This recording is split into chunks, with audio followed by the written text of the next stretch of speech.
टूटे रिश्ते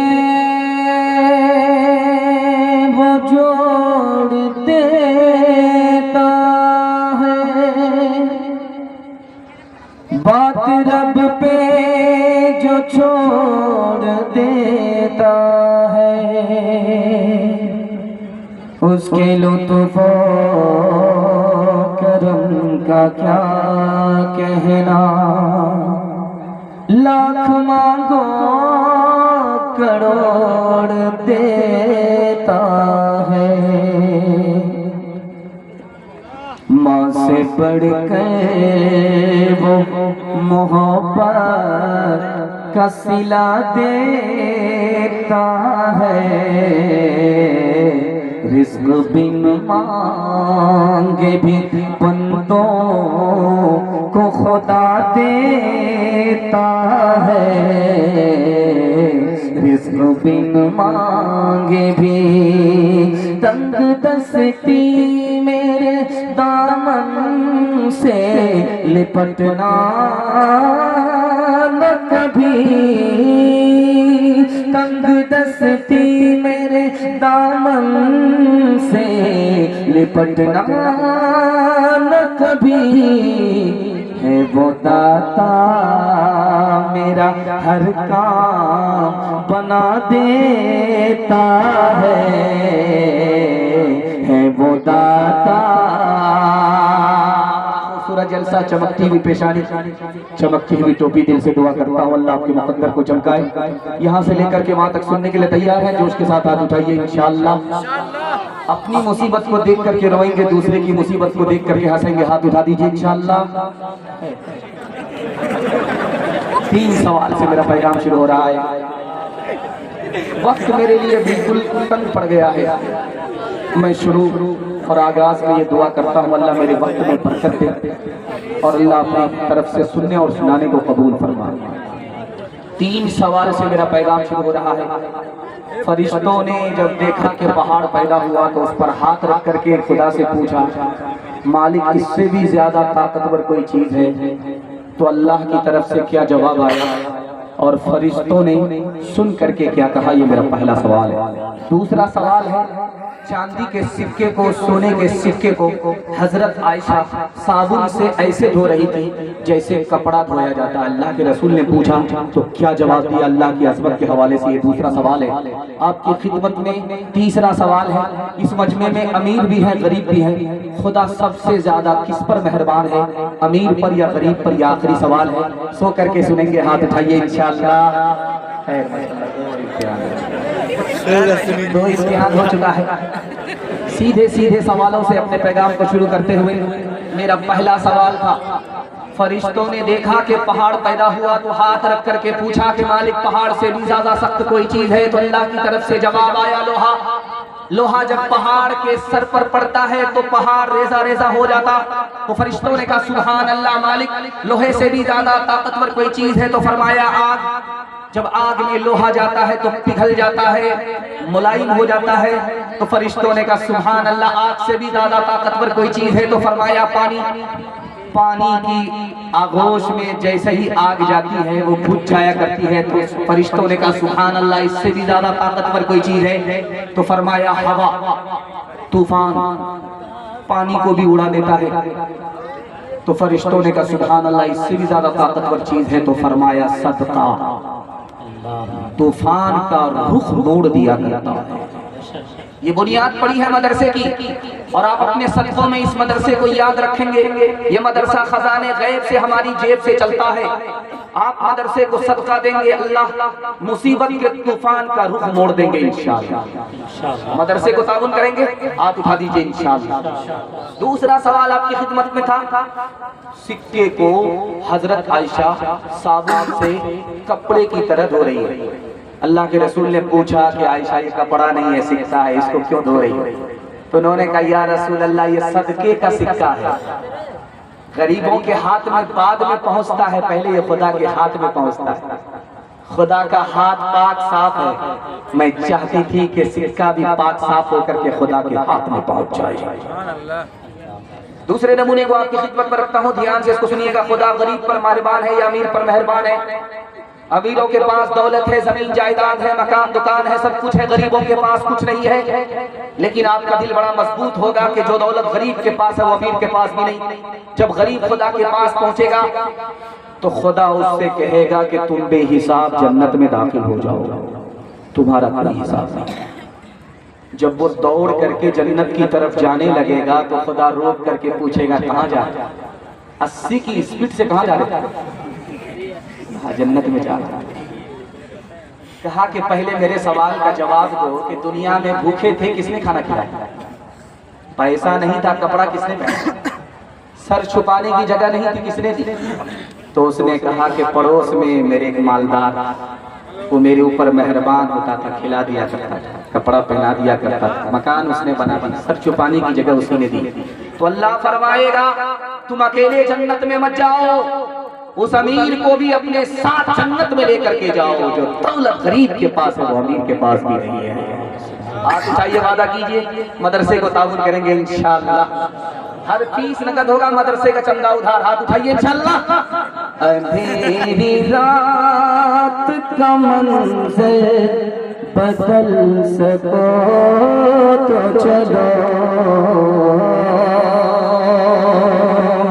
शराबों पर के जो महफिल में जल सको तो चलो, लिबास जिस्म बदलने से कुछ नहीं होगा, लिबास जिस्म बदलने से कुछ नहीं होगा, किसी गरीब की किस्मत बदल सको तो चलो, किसी गरीब की किस्मत बदल सको तो चलो। आप हाथ उठाते हैं, फंस जाते हैं, आपको घबराना नहीं। मैं भी आपकी जगह होता, अचानक सवाल होता, मैं भी फंस जाऊं। बस ये देखना है सवाल अचानक करके कि आप यहाँ हैं या ससुराल।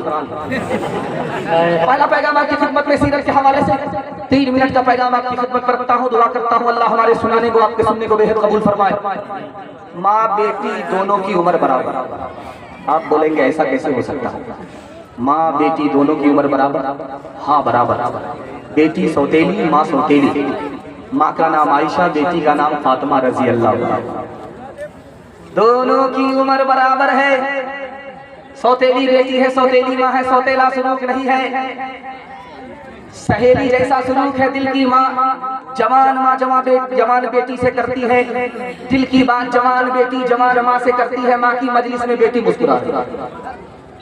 तो माँ ने कहा कि बेटी हंसने का कोई मौका नहीं, बेमौका क्यों हंस रही? का ख्याल आया। का क्या ख्याल आया?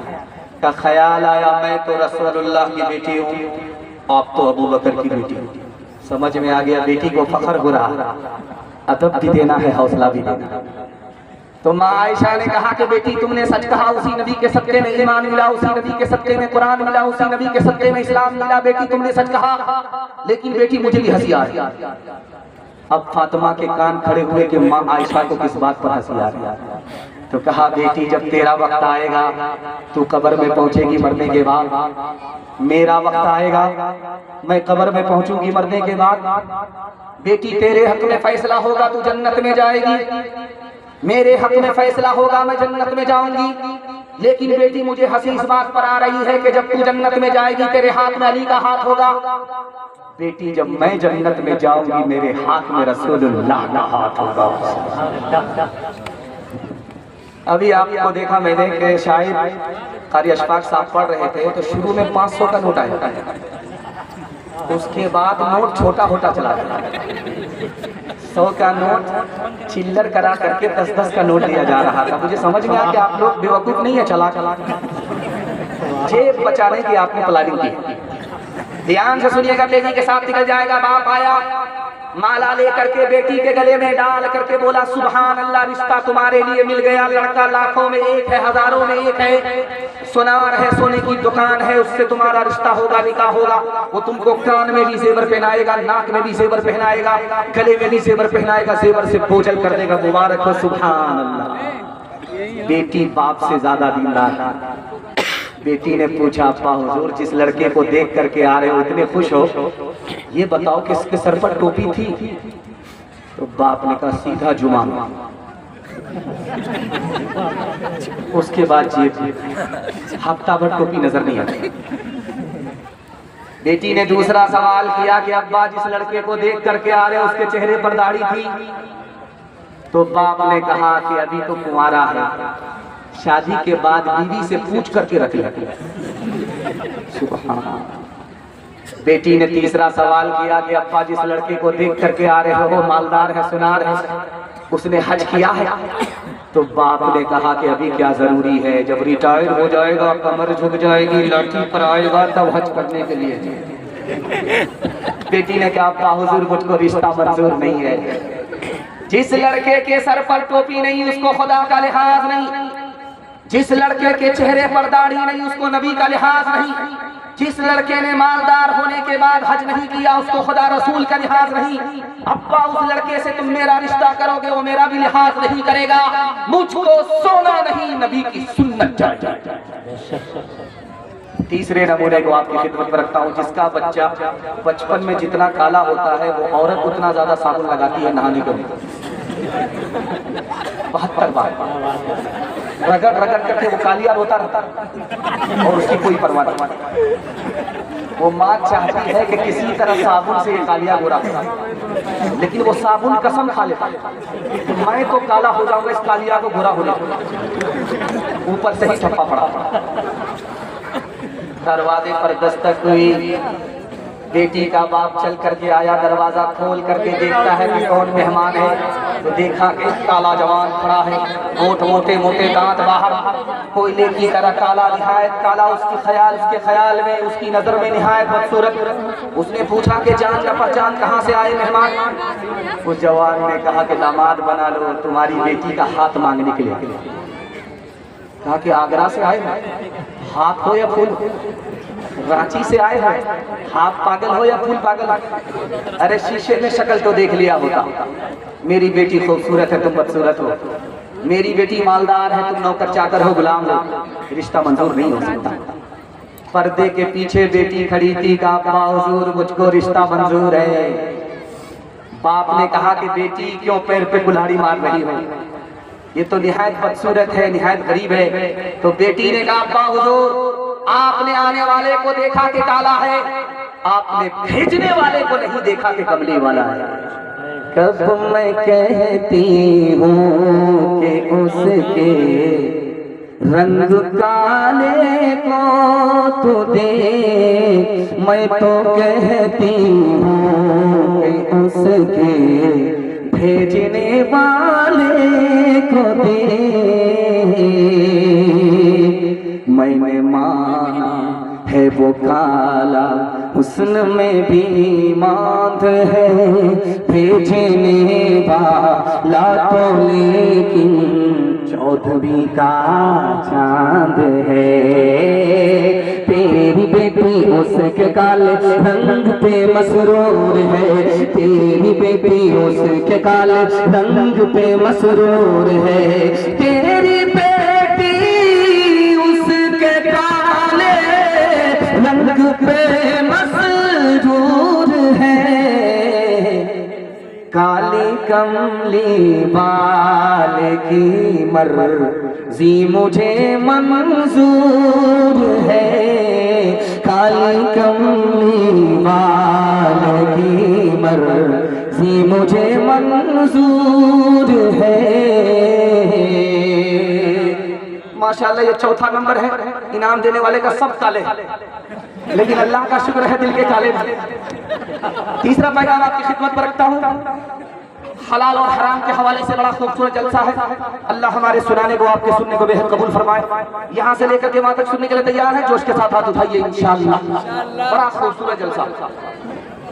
अभी लोग खाना खा रहे थे, खाना खा करके जलसा सुनने के लिए बैठे, तो कारी साहब कह रहे थे खाना बहुत मजेदार था, खाना बहुत मजेदार था, बहुत लजीज था। असल में खाना खाने की वजह से लजीज नहीं होता, खुलूस से लजीज हो जाता। बड़े खुलूस से खाना पका, इसलिए खाने वाले को बड़ा लजीज मालूम हो। खाने को सामने रखिए, उसका एक लुकमा कितना छोटा होता है, उसका साइज देखिए। एक लुकमा आपने उठाया था बिरयानी का, कितना छोटा होता, और हलक के नीचे उसको उतारा आपने, सिर्फ एक लुकमा।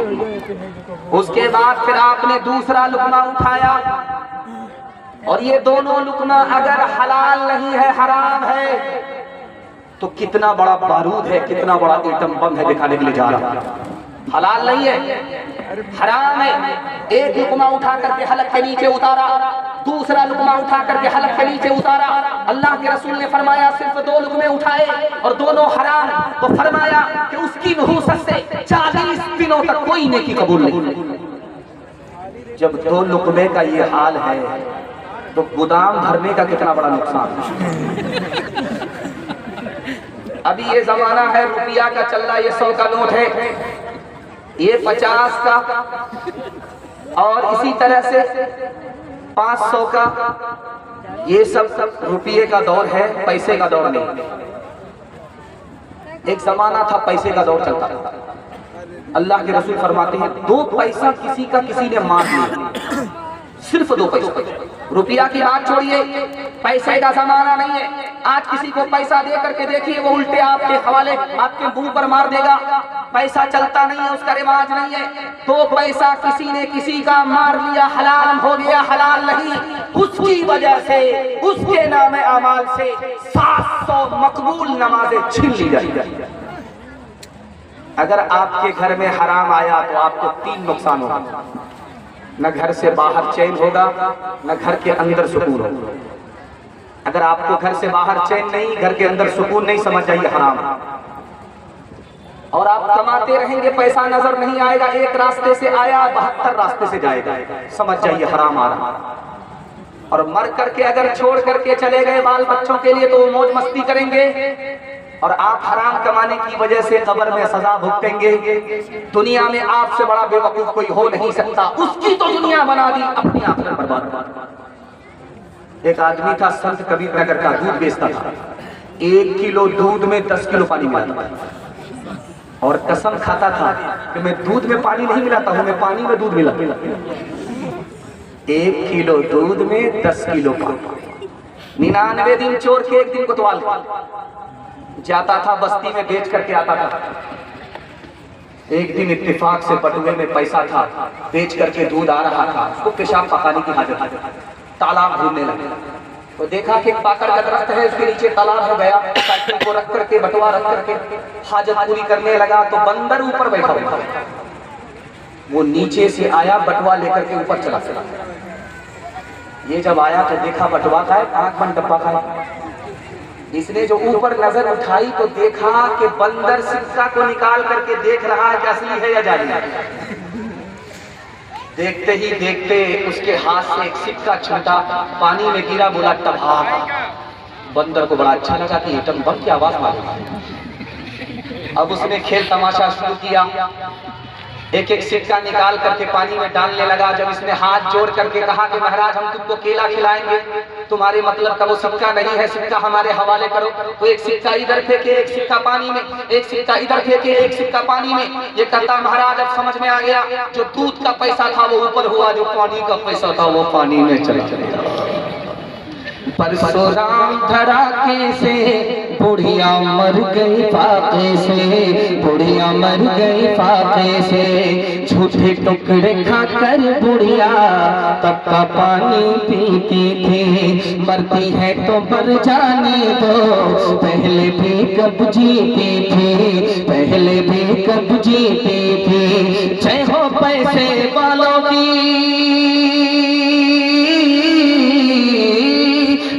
पैसे वालों की, गेहूं के दलालों की। उनका हद से बढ़ा मुनाफे, कुछ ही कम है टाके से, कुछ ही कम है टाके से। परशुराम धड़ाके से बुढ़िया मर गई फाके से। हाथ उठाइए, वादा कीजिए हलाल कमाएंगे, हिसाब से खर्च करेंगे इंशाअल्लाह। जो खुदा से नहीं मिला ससुर से लेंगे, हाथ उठाइए इंशाअल्लाह। माशाअल्लाह जोर का झटका थोड़ा धीरे से लगा। सोच रहे थे कि बिल्कुल बाईपास जा रहे हैं, लेकिन हम आपका पीछा छोड़ने वाले नहीं। जब तक कुर्सी नहीं छोड़ेंगे आपका पीछा छोड़ने वाले। जवानों की तादाद मैं देख रहा हूँ अपनी नजर से, जवानों की तादाद बहुत ज्यादा है, कुर्सी कम पड़ गई है, लेकिन जवान अपने एक पैर पर खड़े खड़े। मैं इन जवानों के वास्ते दुआ करता हूँ, अल्लाह इनकी उम्र में खूब खूब बरकत दे, दिन दुनी रात चौगुनी तरक्की से माला माल पाए। हमारे जवान सुनने के लिए यहाँ से लेकर जमा तक तैयार, जोश के साथ हाथ उठाइए। बूढ़े लोग गलती से हाथ मत उठाइएगा, आप लोग सीधा जन्नत में जाकर के जवान हो। दूर से आपका जरूर निकाह होगा, लेकिन यहाँ कोई चांस नहीं। हमारे जवान तीन चीजों में पीछे हैं, तीन चीजों में आगे। जिनमें आगे होना चाहिए उनमें पीछे, और जिनमें पीछे होना चाहिए उनमें आगे। जो रुदात, जो फरियाद मैं आपको सुनाने के लिए जा रहा हूँ, पैर के नीचे से जमीन निकल जाएगी, खून के आंसू आप लोग कलेजा मुंह। हमारे जवान तीन चीजों में पीछे, तिजारत में पीछे हमारे जवान। 100 में सिर्फ 5 जवान तिजारत करते हैं, 95 गोल। हमारे जवान नौकरी में पीछे, मुलाजमत में पीछे। 100 में सिर्फ 2 जवान नौकरी करते हैं, IAS की नौकरी, IPS की नौकरी, रेलवे की नौकरी, 98 गोल। हमारे जवान तालीम में पीछे। 1984 की रिपोर्ट है अक़वाम मुत्तहिदा की, पूरी दुनिया में सबसे बड़ा जाहिल मुल्क कौन है, तो लिखा के हिंदुस्तान। दुनिया में 232 मुल्क हैं, 232 मुल्क में सबसे बड़ा जाहिल मुल्क लिखा हिंदुस्तान है। और हिंदू मुसलमान में सबसे बड़े जाहिल कौन? मुसलमान।